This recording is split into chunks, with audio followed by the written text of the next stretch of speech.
Okay. This is live stream, by the way, everybody, so you know. So I'm going to open the hearing on the Tax Expenditure Committee. And today we have with us Jeffrey Beard and Nicole Levesque. Said that right? From the Department of Education to talk to us about where we are with the Career and Technical Education Center credit.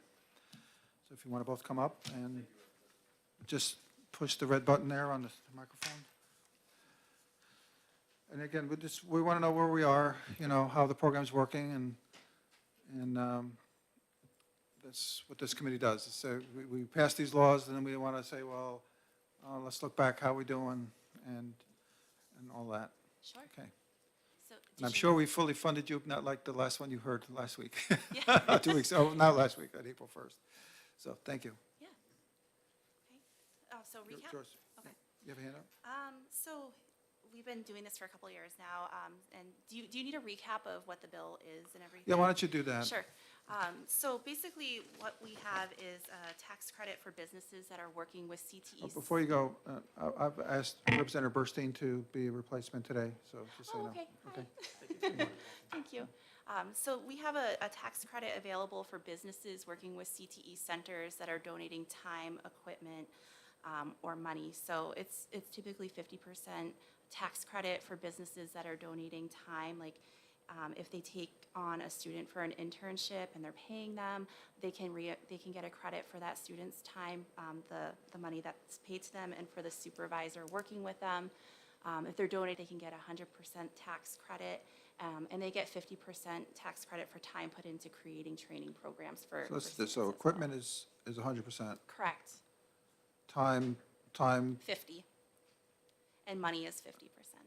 right, and if they pay the stipend to the Yep. student, they would get 50%. Correct. So 50%. So that, I mean, general rundown, it's really geared towards working with career and tech ed centers. And in the last couple years, it has been utilized. 2020, we were able to get forms back for about $89,000. And similarly for 2021, it was about $87,000. And we're really hoping to see that number increase as we hopefully come out of COVID and have more students engaging in work-based learning. So, so I guess the statute says not to exceed 500,000, Correct. right? Yep. So we're not close to that? No. Right. We would like to be closer. Right, and there's a couple ways we can get there. One thing we've really increased is a lot of outreach and communication, both with the 29 regional career and technical education centers and high schools, but also a large part of Nicole's role with the Department of Education is to do direct outreach to employers. So Nicole's spending a lot of time with employers saying, you can take advantage of this tax credit. Some of the pieces of equipment, particularly for advanced manufacturing, which is one of our main sectors in the state of New Hampshire, some of that equipment can run upwards of $150,000, $200,000 for a piece of equipment. So we could actually get here fairly quickly. We just have to keep getting the word out. Yeah, exactly. Have those forms turned in so that we can account for it. So let's talk about, you mentioned advanced manufacturing. So you're talking about 3D printing, you're talking about robot arms, Yeah. right? Yes. Yeah. 3D printing, absolutely, robot arms, CNC, computer-operated machinery, lathes, mills, All right. all those things. The thing that makes CTE unique in New Hampshire at the high school level is that the kids are actually working on, not on simulated or sort of toy versions, they're working on the actual authentic equipment used in industry. Right. And so for that reason, it comes at that price tag that you see. The company down the road that's buying a CNC router, this high school that needs a CNC router, it's the same price tag. Right. So, Can you tell us anything about the employers who are doing this?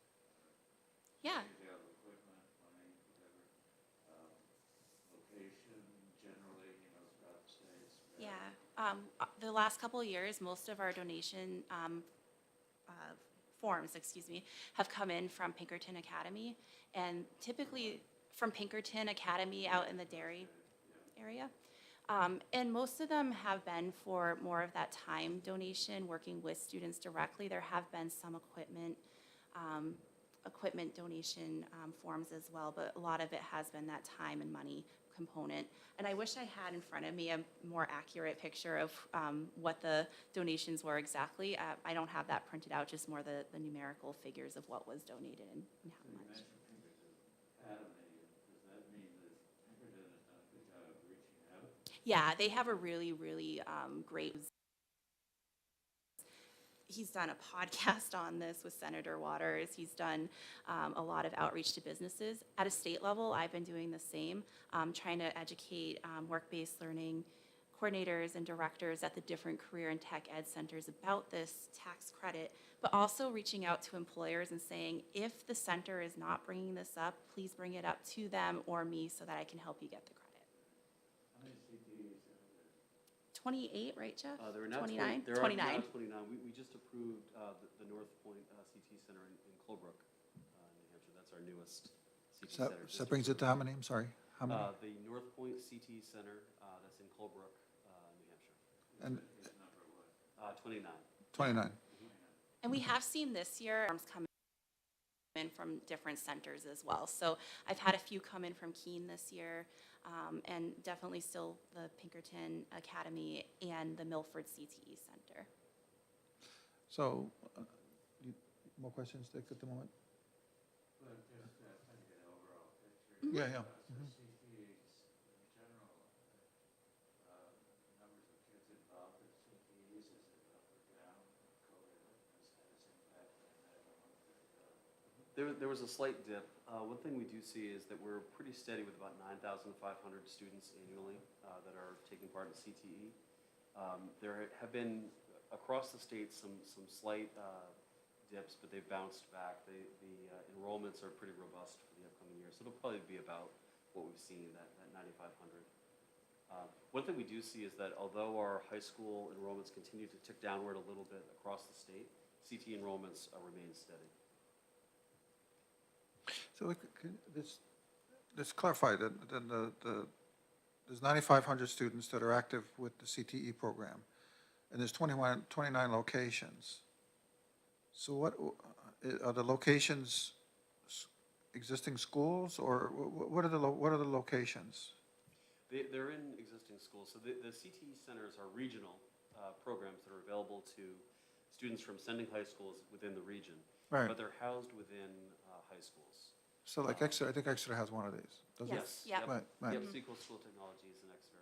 Right. And they do tend to be centered in more heavily populated areas, so those students that are more rural have access because they can take So classes. so what happens is, you're still a student at, let's say, Exeter High School, but you decide you want to be more technical person, you would take classes through this? And, but Yes. other districts would send as well, Correct. because it's a we're regional thing. 90 minutes a day. So 90 minutes a day? 90 minutes a day. And there's a really wide range of programs. Some of our smaller centers have 6 programs. Many of our larger centers that you'd see in Manchester, Nashville, Concord have upwards of 15. The most that we have, I think, might be Pinkerton, which I believe has 21.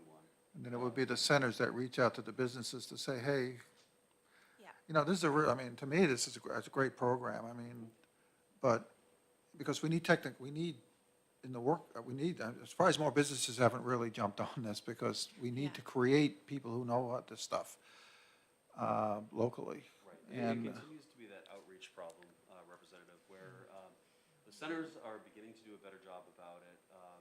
One thing Nicole's done that's been great is giving them a little guidance to say, it really has to be multi-tiered. If you don't have a work-based learning coordinator at the high school, then it really ought to be the career technical education director and the individual teachers. If you're in a program that's a more equipment-heavy program, or if you have a need to have some folks coming in to work with your students, or to have the internships, Right. the teacher can make that point of contact Right, also. right. Every CTE program in the state has a program advisory committee, typically made up of between 5 and 10 industry employers. And during those program advisory committee meetings, which typically take place twice a year, there's an opportunity for them to put the word out again about the tax credit. I know you don't have the list with you, but it's something you can get back to us on, is how many, like last year, how many businesses participated?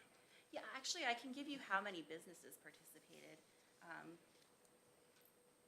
It was, so last year it was 5 different employers, and 2020 was also 5 different employers. We really would like that to be more, and we're definitely working on it. Yeah, I mean, there's a real opportunity here. It's huge, yeah, absolutely. Just in terms of size, are we talking about big employers or? Some of them are, we have like L3 Harris, Luca's Mediterranean Cafe, New England Document, New Hampshire Fisher Cats is on here. There's a few bigger names, and then some smaller businesses as well. Yeah, but like, Fisher Cat's not, I envision manufacturing for some reason. Yeah, As being where you want to go, because it's technical. I'm not sure what the Fisher Cats do. well, Or- yeah, Yeah, well, there's right. an array of different programs in the CTE centers, so there's culinary and Oh, the culinary part, business and- we can understand Yeah, that. yeah, and there's, The Fisher I Cats don't was know a- why Fisher Cats is on there, It was a honestly, I have to marketing look. program that was through Marketing. a general business Yeah. program. Okay, got it. Yeah. All right, yeah, so it really sounds like, but this is, and how long is the program? Look on that, how long has it been around? Since 2019. Yeah, 19, so this is not that old, right, this is not that old. Yep. So, So, Yeah. Nicole, you had said $89,000 in a credit was used in 2021? Yeah, it was 89,756.82. And do you have the number for 2020? Yep, it was 87,435 and 5 cents. And I hate to put you on the spot, but Yeah. you said it's trending up this year? Right now, Any I estimate? wish I could say yes. It's honestly a little bit lower than I would want it to be right now. So I'm hoping, and what happens a lot of times is we get a lot of donation forms closer to the end of June, so fingers crossed. And the deadline is June 30? June 30th, correct. Is there a reporting requirement? Yeah, we do have to do a report to the legislation at the end of the year. So that will have in it It's, whatever it is, $90,000 and so forth? yeah, it should be in by, let's see, October 1st is when we have to have that report out to you. Yeah. That shows up in the DRA's Mhm. report. Yes, well, I'm reading the statute here at the end. It says, on October 1st of each year, the Department of Education shall report to the Speaker of the House, Representatives, the Senate President, and the chairpersons of House and Senate Ways and Means. yes, correct. So we should technically be getting this. Yeah, and you should have it. We honestly had, we're a little bit confused on where to send the reports, so they didn't necessarily get right to you all, but we did resend them when, like, January? It was January. yeah. January, We yeah. had a leadership change and some things got lost. Okay, so we have the October and the, Yeah. I Do you mean, want the the reports? I have two- them right on me, yeah, if that's helpful. Yeah. Trying to get out. Yeah, I think I'm looking at it, is it dated December 6th, 2021? It might have been, yeah. We did send them out on time, but we were sending them to Angela and the DOE, thinking she sent them out to you all. yeah, yeah, sure. Dick, there you go. Dick.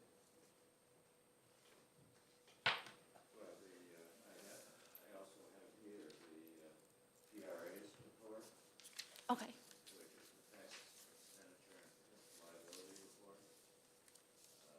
Yeah, and That's what I'm looking at on my. on page 13, they've got the career center credit.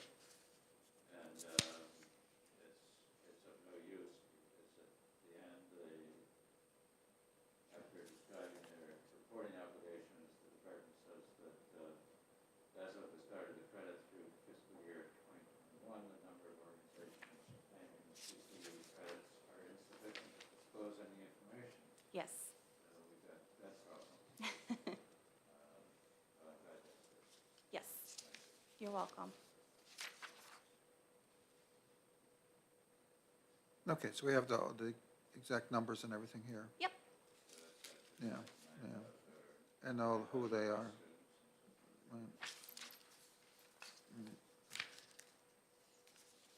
As it stands now, the program is scheduled to be repealed after fiscal 2022. It said that, but then we also saw that it was maybe extended through 2026, and that's the newest wording we've seen. Oh, I see here, RSA 188 repealed, 219 effective. Okay, right, the repeal is effective June 30th, 2026, right on the top.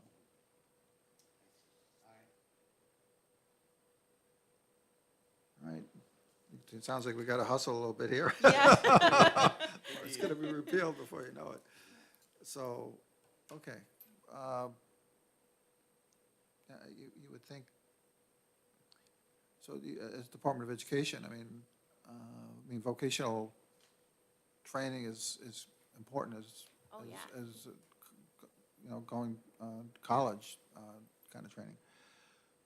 Especially now with the job shortage, you know, with the employee shortages. It's like, so I guess the question is, I mean, I think you said you have to put up the heat a little bit and get this, somehow get this more organized to get the, businesses more involved. I think one of the things that I had said I wanted to try was potentially reaching out to the centers and asking if I could reach out to their businesses directly to see if I could help collect some of that information and move it along a little bit.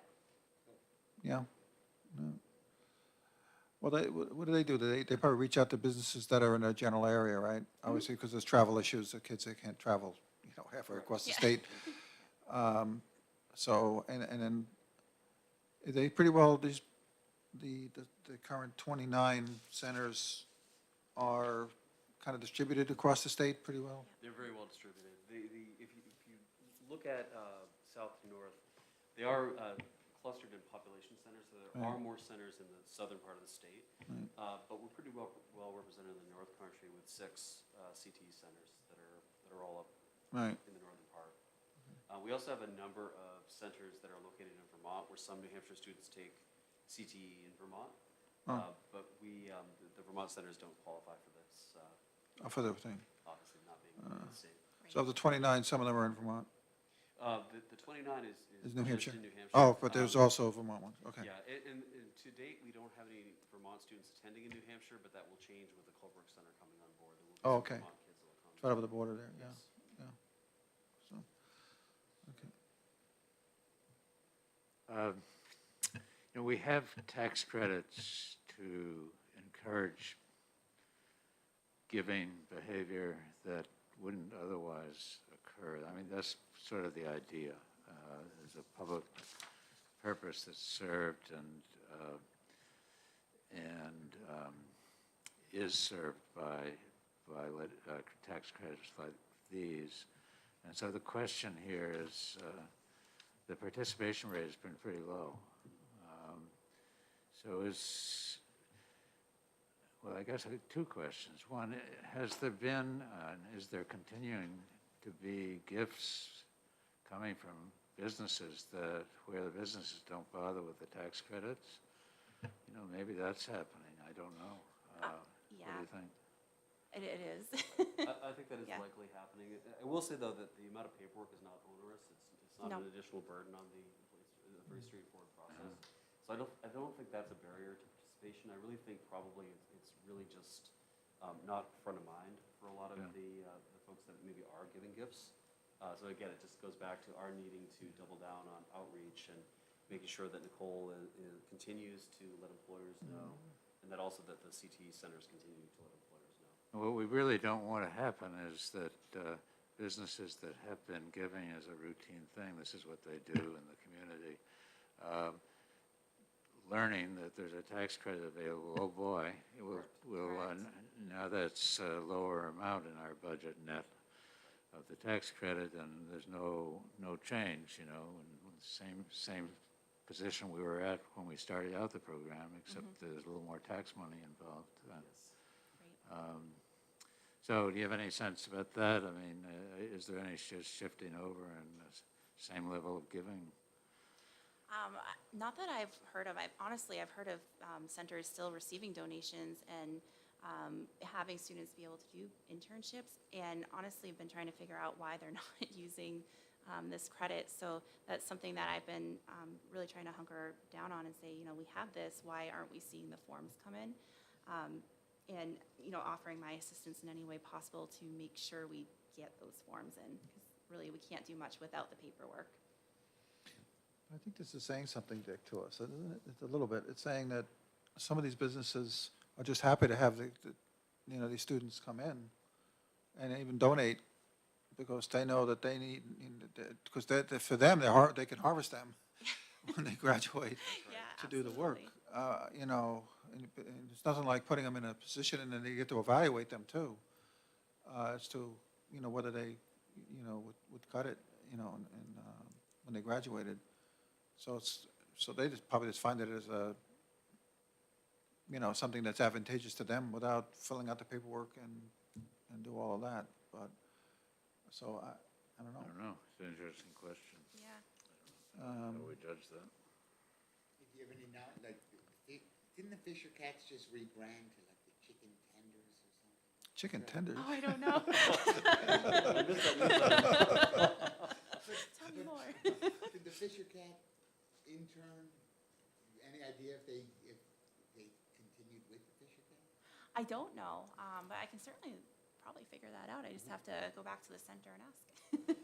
That is something that we're really interested in the Department of Education in expanding internships as a part of work-based learning. And as part of that, we're right in the middle of developing some data collection systems, because right now we don't have a way to collect valid and reliable data about what students do after CTE. And that's something we really have a strong interest in, because we want to make sure that A, these kids stay in New Hampshire, but B, are working in the area that they studied. I think it's also a selling point to grow the program. Yeah.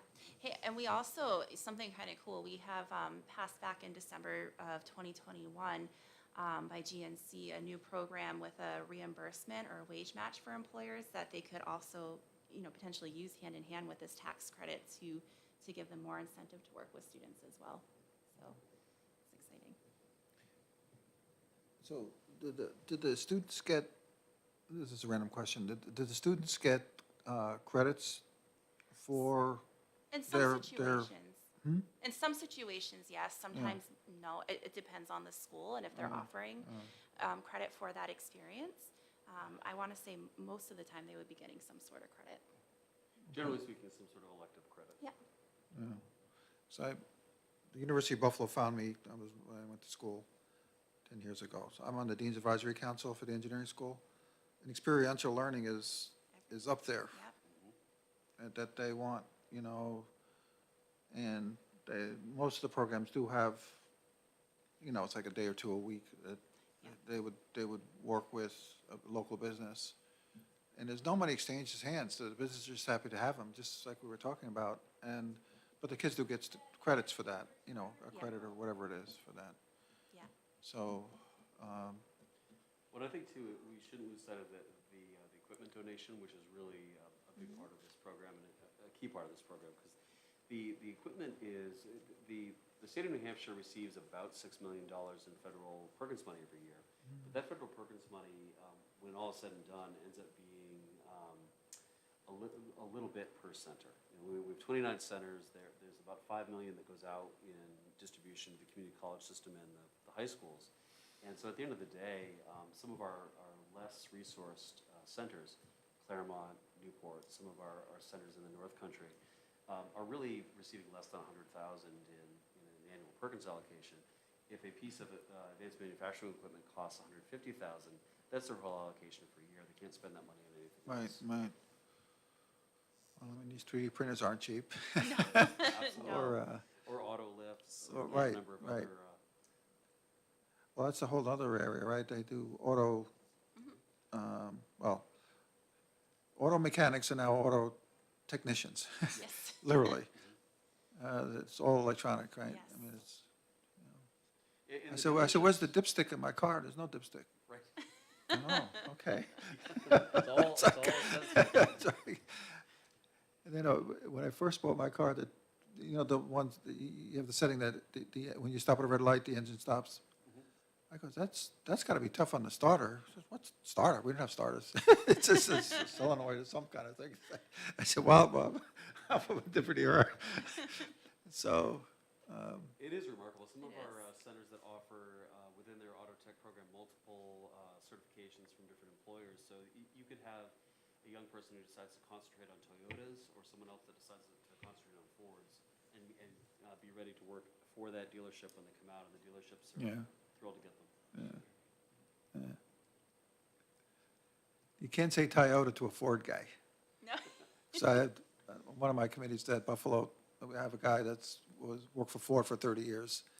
Someone brought up Toyota, he flinched. It's horrifying. Yeah, well, anyway. So, okay. Let's just, so one more second, looking at what you gave us here, and then,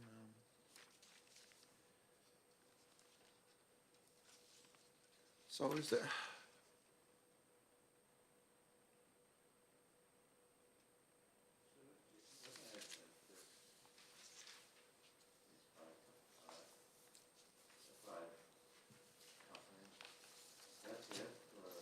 That's it, yep. But I will, yeah. Yeah. I will tell you for this year, we already have more businesses that are using the credit. But right now, we're definitely at less than the 87. It's funny, we have about 12 businesses utilizing it, but for less, like, smaller amounts of money. I see, Yeah. yeah. And that's it. And all of these are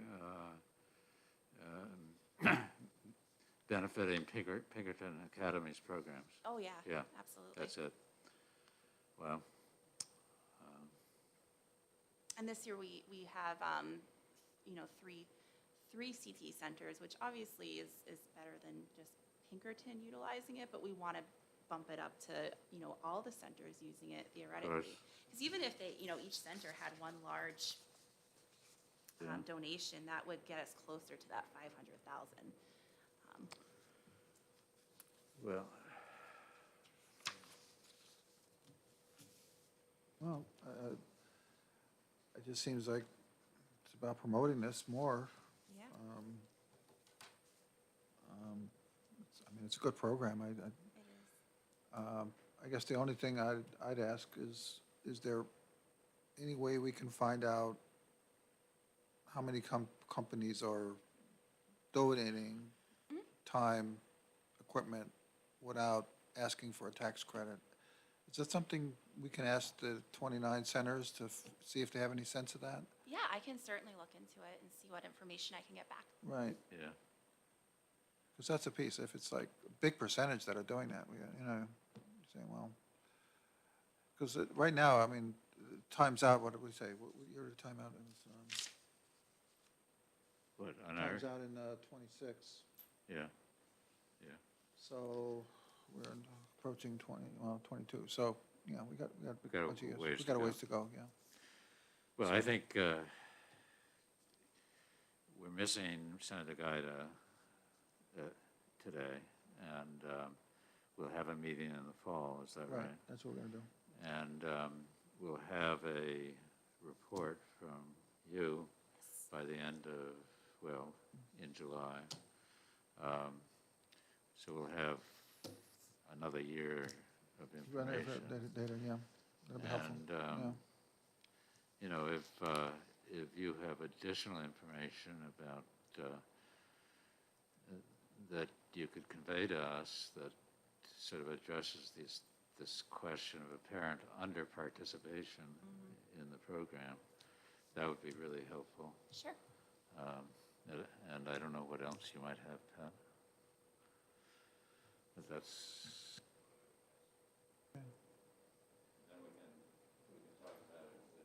Right. Right. So in that meeting, we'll probably have the two that couldn't hear about the two programs we didn't hear about today. And then at that point, we'd probably we're talking about our recommendations, right, at that point, so, yeah. So, okay. Anything else, anybody else? No? Thank I you. appreciate your time, thank you. So, yeah, and then when you sent those reports out, and it should go to, I would imagine it would go to Norm Major from House, and it would go to Guida, actually, because he's chair of Ways and Means in the Senate. Did I send it to the right people? Okay. Good. Yeah, okay. Yeah. Yeah, yeah, oh, yeah, absolutely. See you now, thank you. Oh, I didn't say, you didn't have anything to comment on, right? I just want to add one thing. Oh, I'm sorry, I had to go. Go ahead. I don't think.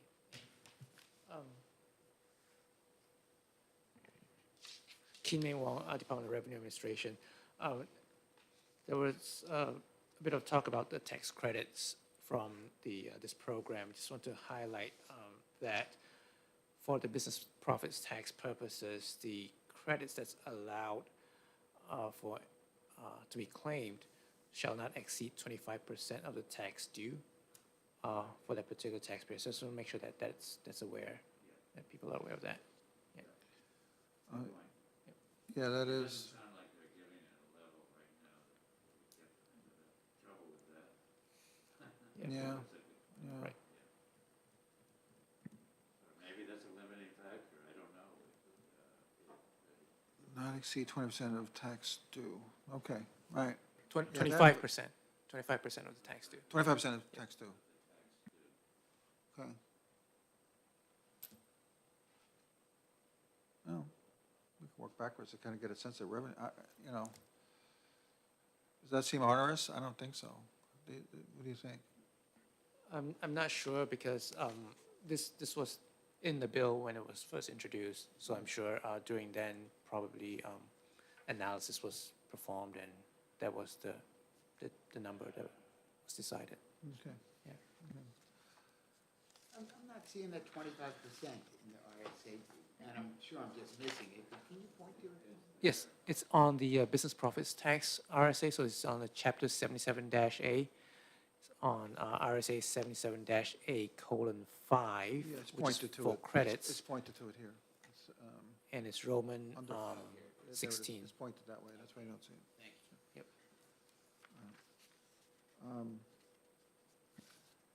Yeah, and then in the fall, we're gonna hear about the, that's my, the Coas County Job Creation Tax Credit and the Economic Revitalization Zone Tax Credit that we were supposed to hear today, but we didn't. So, all right. And Dick, okay, thank you. And Dick, I filled you in on the $1 million to make it through on the Army million. They made it through. I was at the committee meeting on, it was the committee conference, it wound up in Veterans Affair bill. The Senate Finance put it on the Veterans Affair bill. So I briefed Baldessaro. And then, it was after our meeting, they started to come in. So Jess Edwards came in, I briefed him briefly, and he wasn't aware. I was like, okay. So I went downstairs, she went down here, and then, I said, I was heading upstairs, I said, I better stop by and see how they're doing. And they were a little confused, because the senators, There was a good news report on that. yeah, Good the senators that were there weren't aware of the background, because Guy wasn't there. Then they asked Lou to speak, I don't know if they grabbed Lou or whatever, because he wasn't on the committee conference. And then when I got in there, I could see that there was some confusion, so I raised my hand and they let me speak, and then after that, it kind of broke the logjam. Great. But, yeah, so $1 million. And it'll be on the floor, but I don't think there'll be a problem. Unless it's part and parcel of something Right. else. And then just so you know, I dropped a note to Tui from the Army and to Key Wallace to tell them that, assuming everything goes well on Thursday, there should be $1 million there.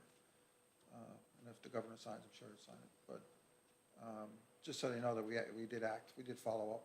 And, Very good. So just so you know. All right, so I think we are adjourned. All right? Okay. Thanks for coming in, both of you. I said on one of these journeys in for you on a nice sunny day. I think this was productive. Yeah, no, it was. It was. It's clearly underutilized. Yeah, I don't know what that reflects. yeah, we gotta figure it out. I mean, there's a lot of businesses that are helping out CTEs, for sure.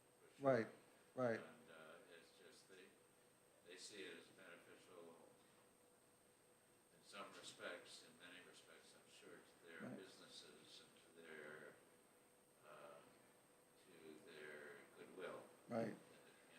So to me, where the disconnect was when they said there were 9,500 students, I went, wow. You'd think there would be a lot more businesses that would be, you know, but, so, anyway. So, yeah, no, it was always good to hear from them, it was just see how these things are doing. And I didn't realize it was 19, it's only 3 years old, you know, so, With a tough couple years yeah, between. yeah. That's a good point. Yeah, those were, right, those were COVID years too that we were looking at. So maybe the next report will be a little better, but, see. So Jennifer, thank you for helping set all these things up. Yeah, it's too bad you guys didn't get to hear from BEA today, Yeah, but what can you do? it was Jen, a- do you remember who the sponsor was of the original bill in I 20? think it was Senator Gaida. That's in my brain, Okay. which, you know, 50-50 at best. I But remember, that's in my mind for some reason. I remember Jerry Stringham working significantly on this. I think Stringham was involved, yeah, I think that's right. yeah. Yeah. Well, thanks for coming in. You're welcome. Yeah. All right, thank you, yeah. You too, Jen. And don't forget to come out for ice cream social on Thursday. Oh, yeah. Oh, we're having ice cream social on Thursday. I guess we're not having hot dog day, huh? Or are we? I don't think I thought they were gonna do it, but I guess not. This is the last